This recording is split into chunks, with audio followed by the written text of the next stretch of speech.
So, good afternoon, everyone. My name is Tao Fan. Today, I'm going to give you a talk about how to calculate the transport properties related with thermoelectric materials. So, the first question is, what key parameters we need to know to evaluate the thermoelectric performance of a material? Let's briefly retrospect the definition of thermoelectric materials and the physics scheme behind it. So, thermoelectric material is a kind of functional material which can achieve conversion between heat and electricity using its internal carrier movement. There are several advantages of thermoelectric devices. For example, they are solid, having no moving parts, producing no noise, have reliable performance. Their size are adjustable, especially ideal for small-scale distributed electric generator. Now, the physics scheme underlies the thermoelectric energy conversion is based on the Seebeck effect and the Protean effect. So here, let me change this. This simple schematic show in this figure.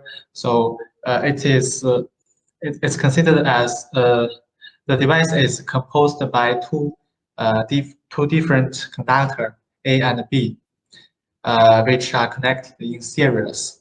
Two junction points are uppercase A and B. Conductor B is breaking into two parts. The breaking points are marked as C and D. So if we established a temperature difference between two junction points A and B, then insert a voltmeter between the gap. We will observe that there is a voltage appear, and here we define the differential Seebeck coefficient alpha AB, which equals to the electric voltage divided by this temperature difference. Instead, if we insert electronic power between the gap so as to drive the electric current inside the device, then we will find that junction A is heating while junction B is cold. So here we define the differential Protean coefficient, which pi AB, which equals to the ratio of the rate of heating or cooling Q divided by the electric current in the circuit. So the differential Seebeck coefficient and differential Protean coefficient can be connected by this Kelvin relationship. So let us talk about this thermoelectric refrigerator first. So the question is, for a refrigerator like this, what's the energy conversion efficiency of it? This is a thermodynamic problems. For refrigerator, its energy conversion efficiency is marked by this coefficient of performance, which equals to the heat absorbed divided by the electric power input, where the rate of absorption of heat from the source include three parts. The first part is Protean cooling at the heat source, which is opposed by the heat conduction in the device and the joule heating, which happen in the thermal element. Well, for the rate of expenditure of electric energy, it includes the first term is this rate of working to overcome the thermoelectric voltage. The second term is resistive loss. Since the thermodynamics electronic resistance and temperature are really fixed. So actually, this Q1 W and COP can be a quadratic function of the electric I. For these functions, we are interested in 2 points. The first point is when this power is maximized, and the corresponding current is looks like this, and this, and here is the COP at that definition. The second point is when the COP is maximized, again we calculated the current distribution, and the maximum COP equals to this value. So here we use a new parameter, which is figure at Z, calculate the static coefficient of the magnets and electric distance of the branches. Since the electric distance is the relative shape of the thermal element, so actually the part in the denominator can be minimized by setting the shape of the thermal element equal satisfy this relationship, and we rewrite the optimized figure as this. So now this is totally decided by the intrinsic property of the 2 branches. And you might, people might think, hope to operate this thermoelectric refrigerator under the condition when the COP is maximized.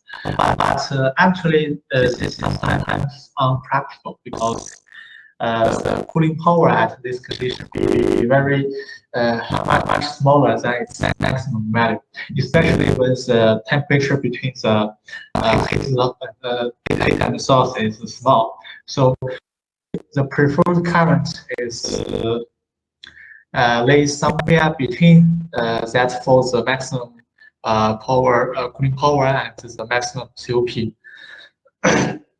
Next, I will talk about the thermoelectric generator. Again, we need to write down the energy conversion efficiency of our generator. This efficiency eta equals to the power delivered to the load divided by the rate of heat flow from the source.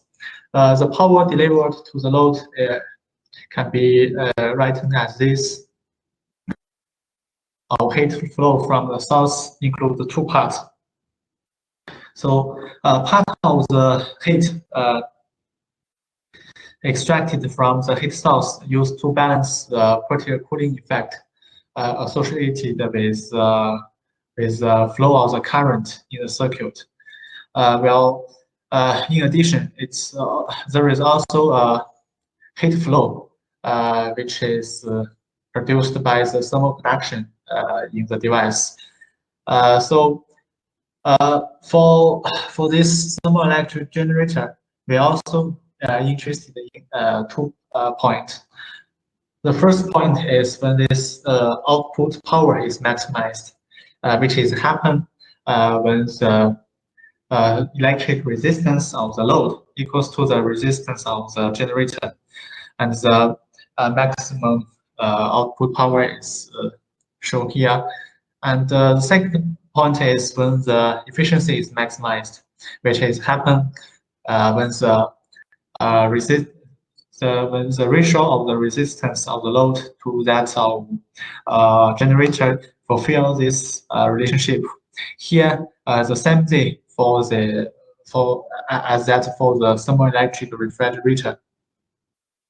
So, if this ZT M were much greater than 1, then this M be very large, and the the efficiency will be approached to this T1 minus T2 divided by T1. So this is the value for the Carnot circuit.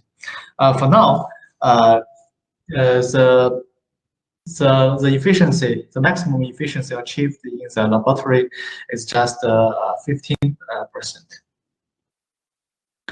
And a short summary. So as discussed above, no matter for thermoelectric refrigerator or thermoelectric generator, the energy conversion efficiency is decided by this key parameter, which is for a couple of materials. During the searching for promising thermoelectric material, it's uncommon to investigate a pair of materials at the same time. So it would be convenient if there is merit for a single material. And now we define the figure of merit for a single material, which equals to the alpha square divided by the electric conductivity and thermal conductivity. I have to say that the figure of merit for the device, this upcase state, is usually different with the figure of merit for both its N-type or P-type branch. But it is found that this figure of merit for device is near the average value of the figure of merit of the materials composite. So it is meaningful to select the thermoelectric material based on this single material figure of merit. And usually you will see this dimensionless figure of merit in most of the paper and books, which use electric conductivity instead of electric resistivity, and split the thermal conductivity into the contribution from light vibration and from electrons. So for now, for those commonly used thermal electric materials such as bismuth tyrite, lead tyrite, or tin selenide, their figure of merit, this dimensionless figure of merit, is just 1 or 2, not larger than 3. But for massive commercial deployment, the figure of merit value are expected to be higher than 4. So there is a large space to improve. But it is difficult to improve this parameter, to optimize these parameters simultaneously, because they are interdependent with each other, as this picture shows. For example, both step coefficient and electric conductivity are related with carrier concentration. For example, electric conductivity are proportional to the carrier concentration, while step coefficient is inversely proportional to the carrier concentration. And also, according to the Windman-Franz law, the electronic thermal conductivity is proportional to the electric conductivity. So, and the method increase electric conductivity will also increase this kappa value, which makes the total optimization very difficult. So, for those who are interested in this topic, I suggest you to read these 2 books. It's very detailed and friendly for the new student. And next section, I will introduce the physical model used to calculate the thermal transport parameters which involved in the figure of merit. I will also introduce some available software for such calculations. Let's start from a very simple model, Drude model, or say free electro gas model. This model has been applied to the mentals successfully. In free electro gas model, there are 2 basic assumptions help to clarify this meaning of the free. So assumption one, ignore the interaction between electrons and the ionic cores. This is equivalent to treating the ionic system as a uniform positive charge background that keeps the system neutral, also called the Gillian model. Assumption two, ignore the interaction among electrons. This is also called independent electron approximation. So based on these two assumptions, the single electron Schrödinger equation can be reduced to this second-order differential equation. And we know this equation has a solution of plane wave function. Now, consider there is a external field exists.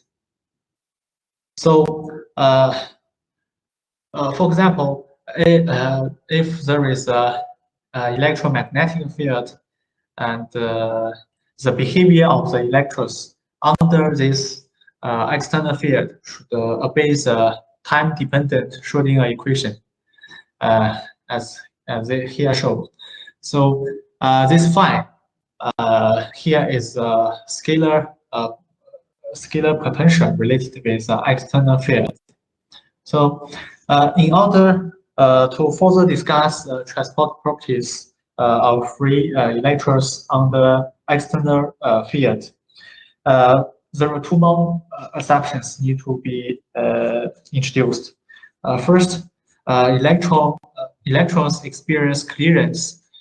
Such events happen instantaneously.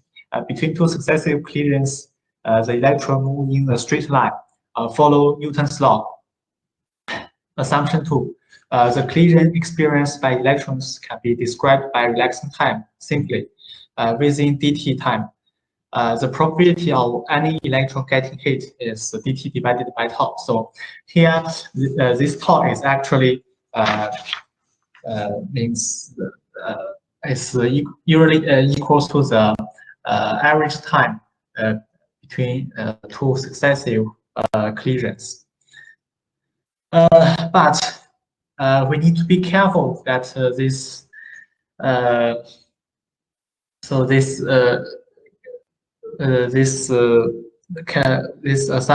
assumptions or say these conditions, when this condition will be fulfilled,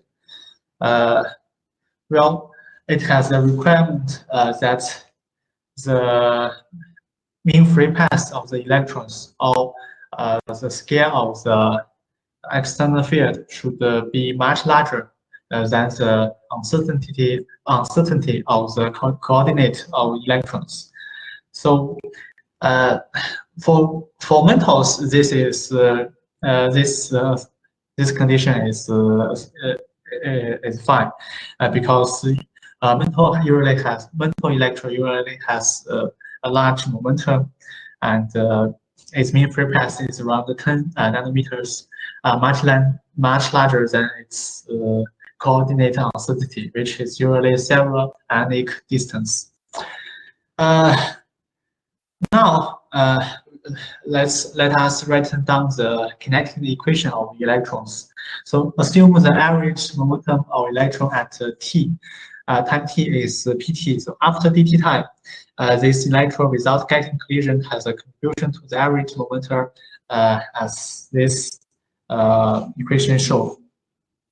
Well, for those electrons with collision, since their probability getting collision is dt divided by tau, so their contribution to the average momentum after dt time will involve dt square term. Under the first order approximation, this term can be ignored. So we can write down this simplified equation, and finally we got this. We can got this equation. So both these two equations are equivalent. So actually, as can be seen from this equation, so the effect of collision It's like adding a damping terms to the classical equations. Well, so for now, let us consider the consider the external field is constant, and the whole system reaching its steady state. So at this condition, the electrofield force equals to the damping force, and the acceleration of the electron stops. The electrons will move at a constant velocity. Here, this Vd, also called the drift velocity. So, well, the current density can be expressed by this drift velocity as this. According to Ohm's law, the current density also equals to sigma multiplies the strength of the electric field. So now we can get the electric conductivity.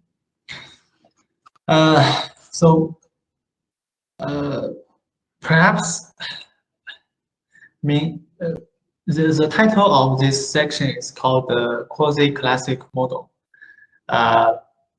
So you might wonder where this quasi comes from. Well, for totally classical model, the average velocity of electrons equals to the average velocity of thermal motion, which is totally decided by the temperature of the environment. But for the quasi-classical model, since the application of Fermi statistic, so although the motion of the electron in the external field are treated classically, but the average velocity of electrons should equal to the velocity at the Fermi surface, as this equation shows. So in order to calculate the mean free path of the electron, we should use this Fermi velocity. Well, for common metals at room temperature, since this reaction time is usually around 10 to the power of -14 seconds, and we can get this mean free path of the electrons in metals is around 10 nanometers. Okay, so now let's make this model more complex. Well, still start from the single electron Schrödinger equation. In our previous talk, this potential part is just which describes the ion electron and the electron-electron interaction, just ignored. But here, without considering the specific expression for this potential, just thought that it has the same periodicity as the lattice. According to the Bloch theory, the eigenfunction of this Schrödinger equation should be the Bloch wave function. Here, UK is the function which represents the periodicity of the lattice. This comes to the so-called semi-classical model. So in this model, the external field are still dealt in the classical way, but the electrons are treated as Bloch electrons. Well, which the detailed definition of the semi-classic model is each electron has the determinate location, wave vector, and the band index. So for a specified band energy, so under the external field, the R, K, and the N vary with time by following the rules. First, band index N is keep constant. Ignores the probability of electronic transition. the velocity of electron is written as this. So it connects the position with the band structure. Third, the variation of k with time can be expressed as this, and this also actually means that the change of the wave-vector k can be changed by the external field. The bulb only considers describe the motion of black hole electrons in external field, but in real situation, there is also collisions of the electron from the lattice. So, what's the behavior of the electron if both external field and collision exist? Well, this problem can be solved by using the distribution function. So we know in the thermal equilibrium condition, the electrons distribution follows this Fermi-Dirac distribution function F0, and the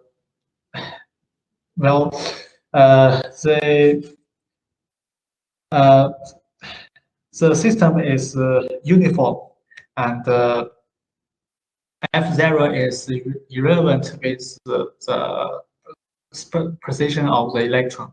But when external field exists and involving a collision, the distribution deviates from the F0, and we should use the non-equilibrium distribution function F.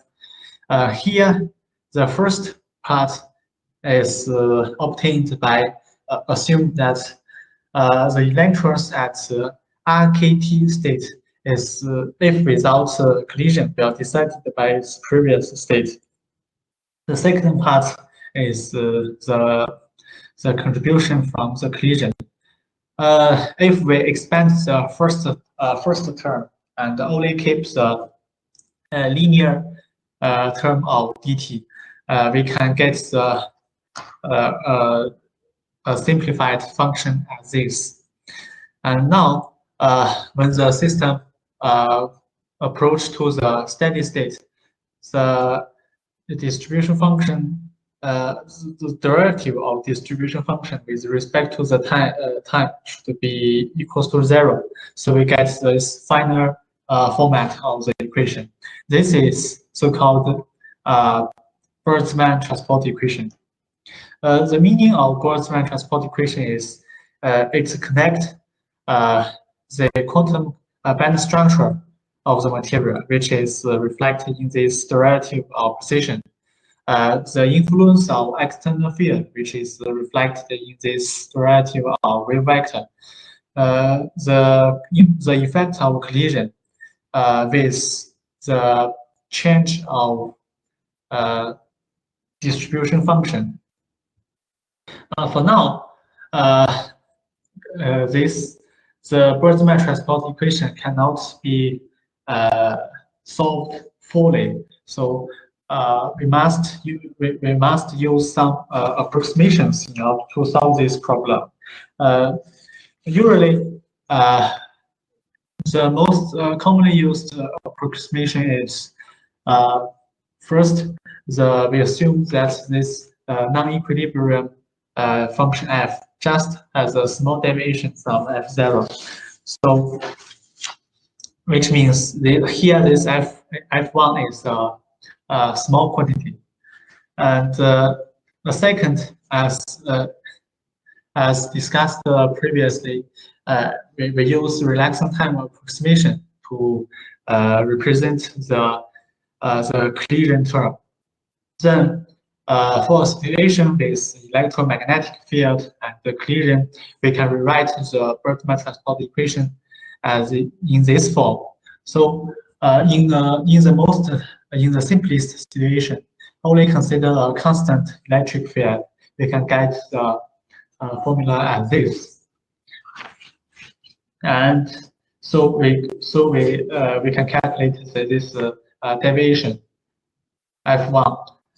Well, after that, we can calculate the current density G, which involves integral of the non-equilibrium distribution function. Since the equilibrium distribution doesn't contribute to the current, the only contribution is from this deviated distribution. So we substitute the formula of F1 into the integration, and we get this formula. Well, here the integration is involves all V vector in the Breeding zone, and it is hard to calculate. So now we define the transport distribution function, sigma alpha beta epsilon. Well, it's using this formula, we convert a function which is a function of band index and the wave vector to a function of band energy. Then further we define this generalized transport coefficient by changing this sigma as a function of band energy to a function of chemical potential and temperature. And these two parameters corresponds to the experimental conditions. So now we find actually for all experimentally measurable transport parameters such as electric conductivity, thermal coefficient, or electronic thermal conductivity, they can be represented by a series of these generalized transport coefficients. And in its formula, the band energy and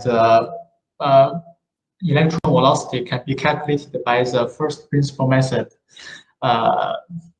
easily. The only problem is this relaxing time, tau, which is hard to calculate. The relaxing time can be equals to the inverse of the scattering rate.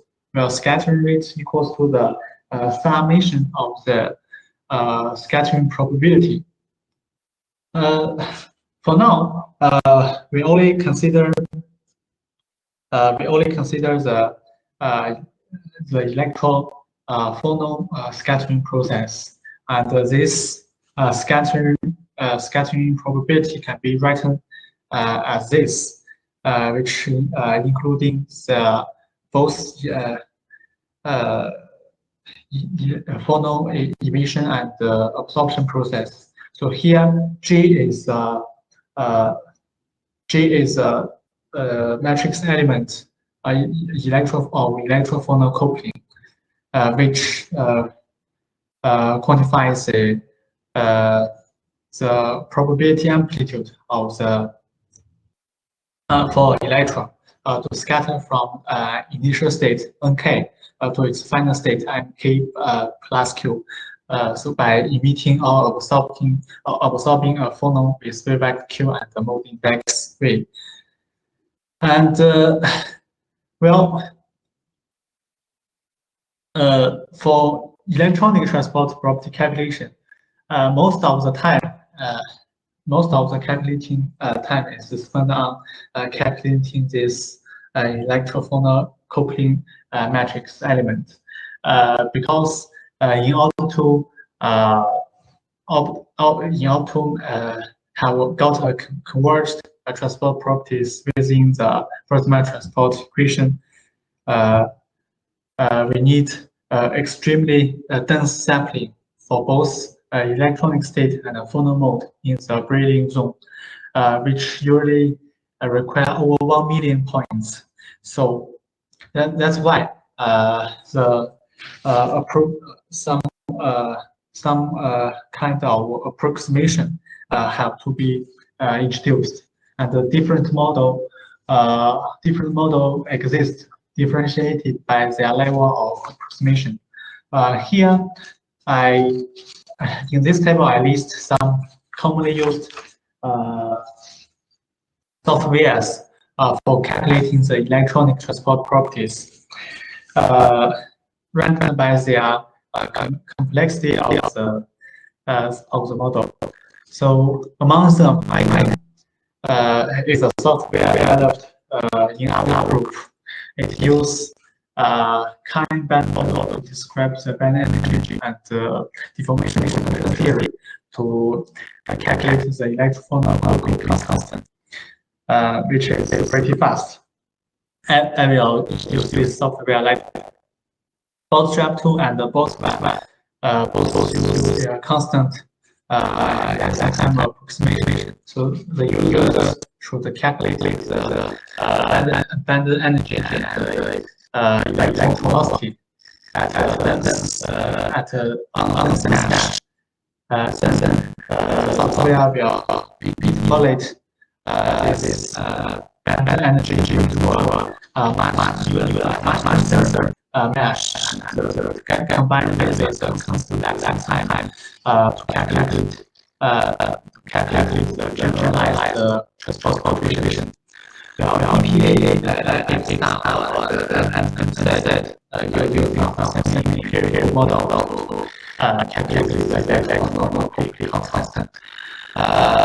So that's the avoid calculating it on extreme distance meshes.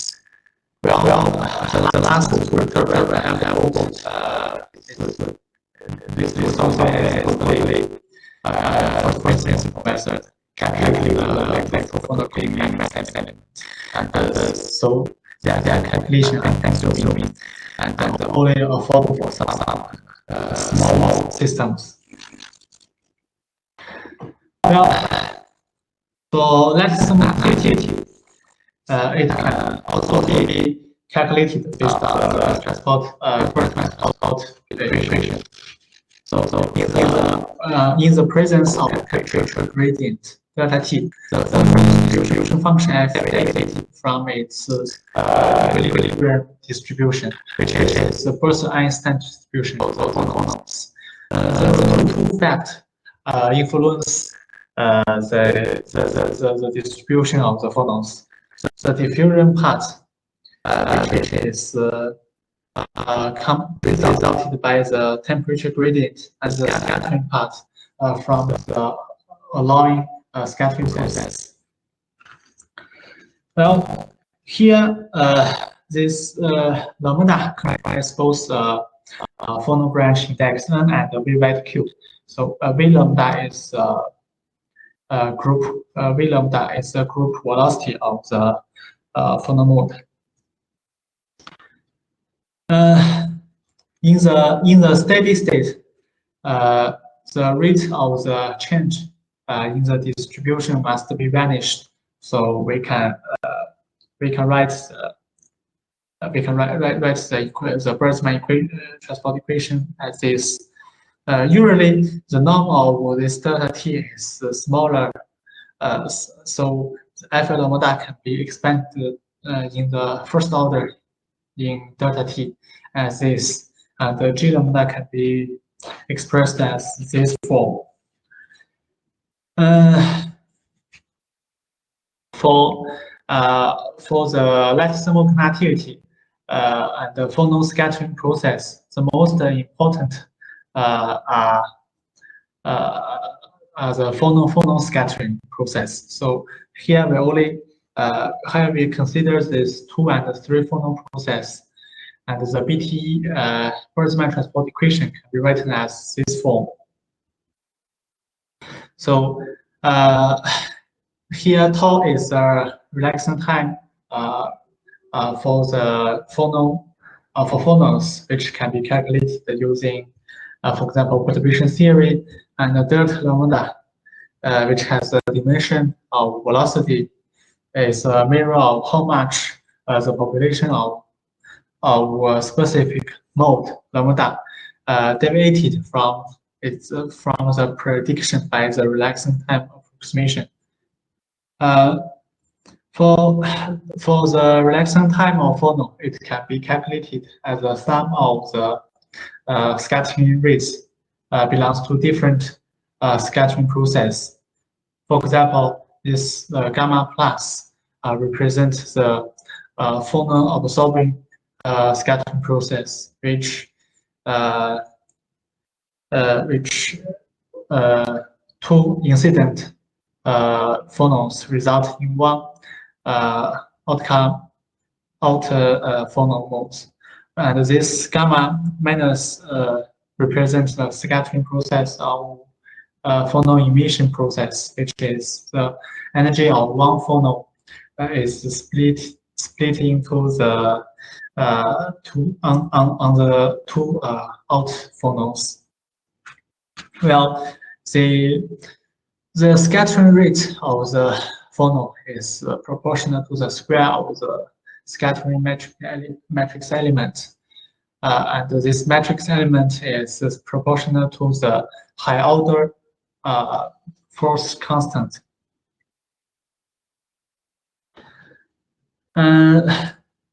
So after we calculated this F lambda, we can then calculate the maximum conductivity using this formula.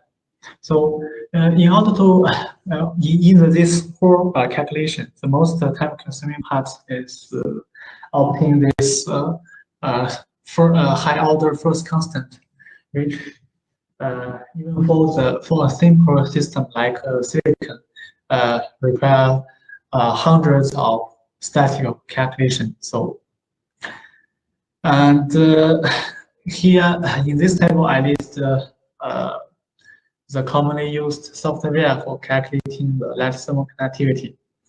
Again, our icon can calculate the kappa based on a semi-empirical model named the bicalary model, which doesn't need to calculate the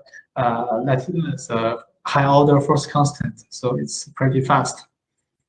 Also, ShinBT and the phonon 3-pi calculated the light thermal conductivity based on the relaxation time approximation, and they need the inputs of second order and third order force constant. F low is the same as the method used in the ShinBT, but it makes full use of the symmetry to reduce the number of static calculation needed for the third order force constant. Last but not least, you can always use molecular dynamic method to calculate, such as non-equilibrium molecular dynamic or the Green-Cooper method to calculate the light thermal conductivity. But for such a calculation, you'll need high accuracy interatomic potential, which is not usually available for the studied compounds. So finally, if you are interested in the transport property calculation, I suggest you to read this book. It's quite it's very detailed for such problems. Also, I suggest you to download and install some software introduced, such as Icon, Bootstrap 2, and ShinBT. So try to familiarize them with yourself, and we will talk about this software later. So thank you for your listening. This is the first part of my lecture. Yes, thank you very much, Tao. It's brilliant lecture. Maybe someone have a question? Yes, Mitsokin Nikita, type a question.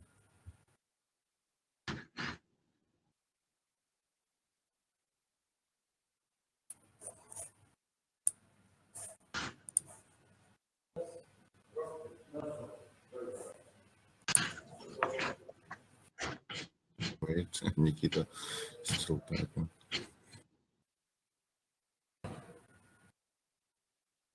Oh, I have a question.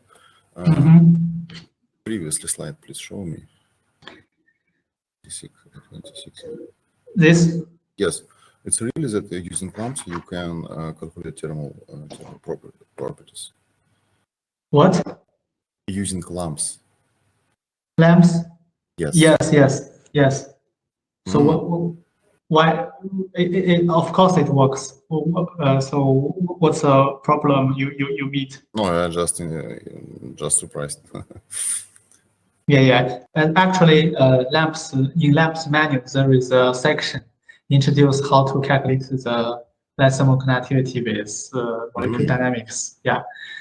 So and also Airflow it's database, but no. Airflow, the software is called Airflow AAPL. So yeah, yes. Of course, Airflow is a database. Okay, Alexei, type a question. Tao, see in chat. I didn't see the question. Do you see? Oh, now I see. Okay. Like a standardized zero formulas, like what's the physical meaning of F1 plus F2. I think you mean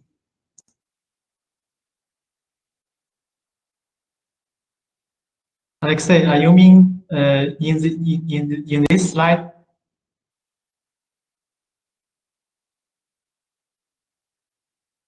Alexei? Yes. Well,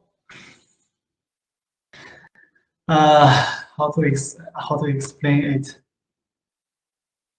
Well, I mean, this one, number one is actually how to say it's a naturally number when this formula are derived. I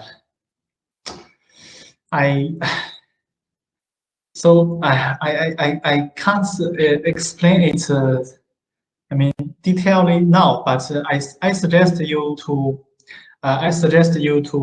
read to read the paper or perturb or alpha. It has the detailed process of the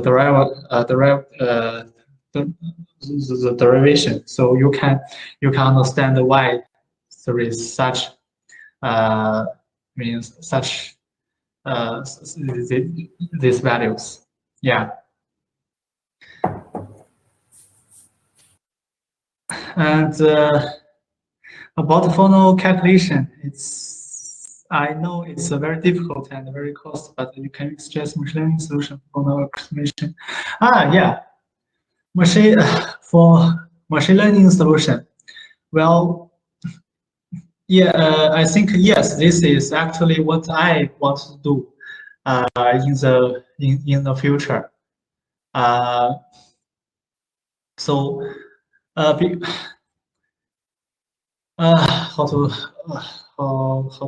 to explain this to you? So basically, actually, there is some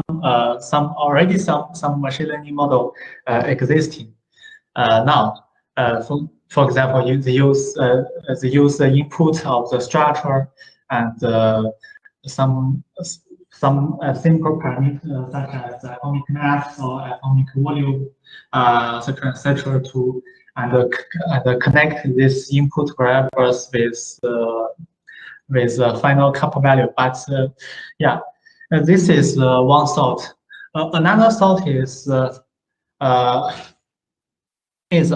about using machine learning to predict this high order force constant, because as I said, well, for the light thermal conductivity calculation, most of the time is consumed on calculating this high order force constant. I think machine learning can be trained and used to predict this first order constant, first constant, or even higher order, like fifth, sixth order first constant. So by doing this way, we can much greatly reduce the time of calculation, but maintain the accuracy of the physical model. So yeah, this is also a very interesting direction. So I hope it answered your question.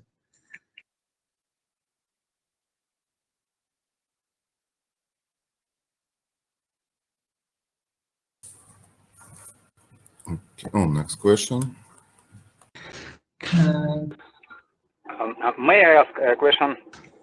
Yes, of course. Okay. So my question is, how can we calculate the transport properties of non-periodic structures like quasi-crystals? Do we have some approaches for that? Yeah, for non-periodic crystal. Well, I think for now, I list this software all for periodic crystal. But for non-periodic structures, of course it has, but it's beyond. I think. Let me think. It's used much more complex methods, like using the green functions. As I know, there is a software called named Quantum ATK, yeah, which can simulate the electronic transport in a large system, such as nanotubes or some quasi crystals. Yes. I think you can try to look at that software to solve your problem. Thank you.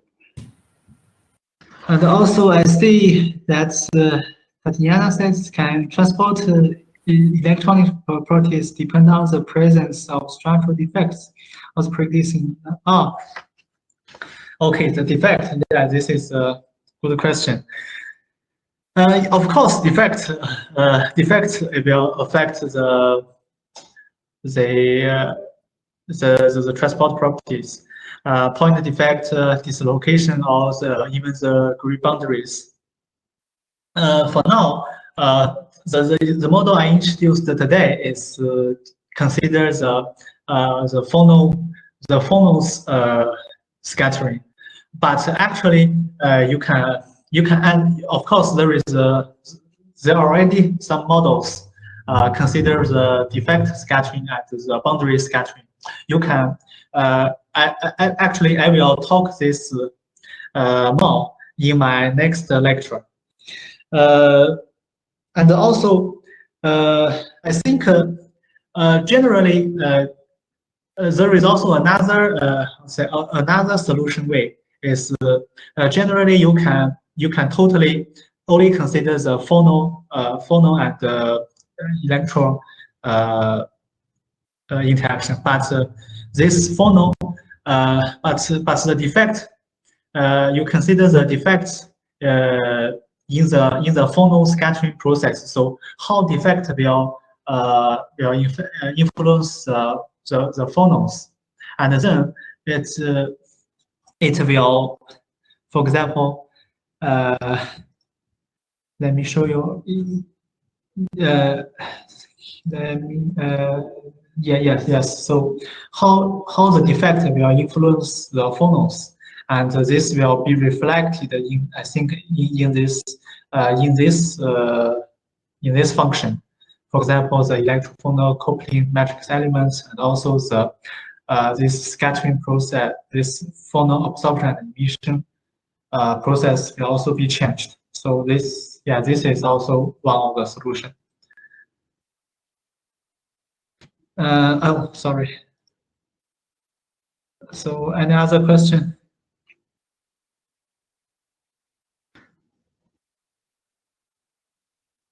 Okay, if no more question, maybe now we stopped and okay, and we'll see you in next lecture in 4 p.m.